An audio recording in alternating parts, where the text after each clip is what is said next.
Good evening and welcome to the channel's studios here in London with your international news around the world in 5.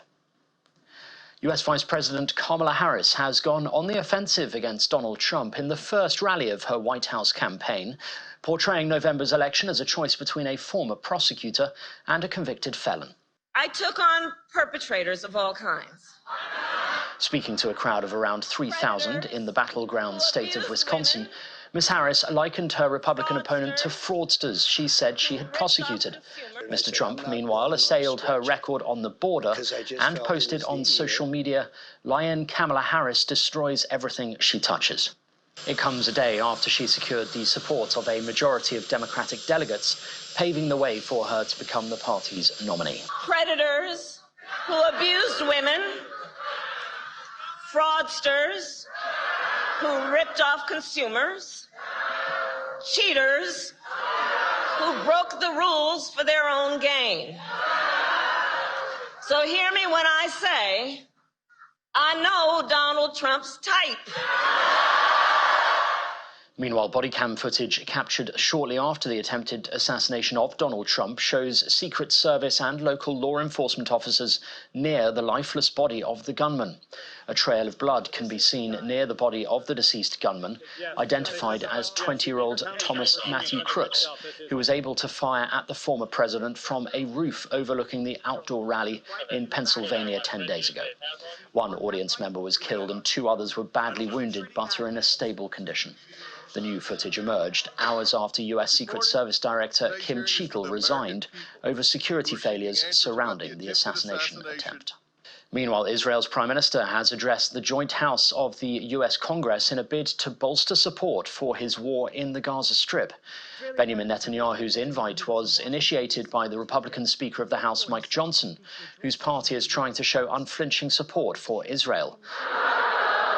However, there have been protests by pro-Palestinian Jewish demonstrators inside Capitol Hill ahead of the address, demanding an immediate ceasefire.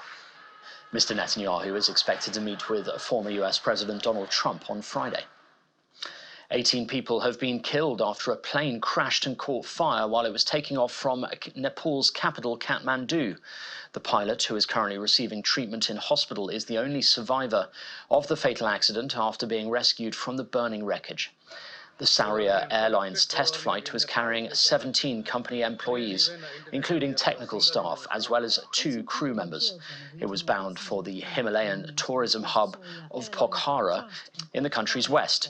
Nepal's aviation industry has a poor safety record that has been attributed to multiple factors over the years, from inexplicable weather to lax regulations. The flight crashed a few minutes after it took off from Tribhuvan International Airport. At least 150 people have now been killed in violent protests in Bangladesh. Security forces are accused of excessive force, but the government has blamed political opponents for the unrest, which erupted after quotas were imposed on government jobs. Most of those have now been scrapped on Supreme Court orders. A nationwide internet blackout since Thursday has restricted the flow of information in the country, where a curfew is being enforced by thousands of soldiers.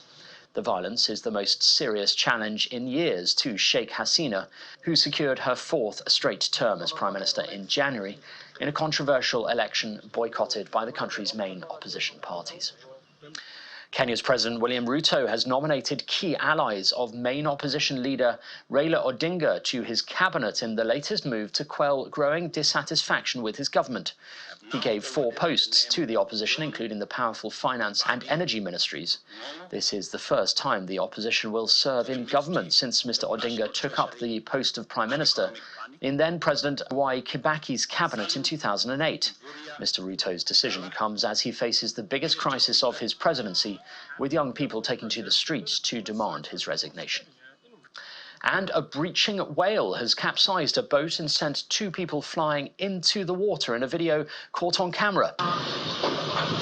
Footage shows a humpback whale suddenly appearing out of the water before flipping over a small 23-foot vessel.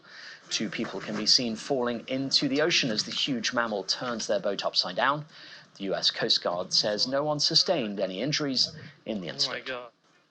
And that's your international news around the world in 5. Now it's the channel's studios in Lagos.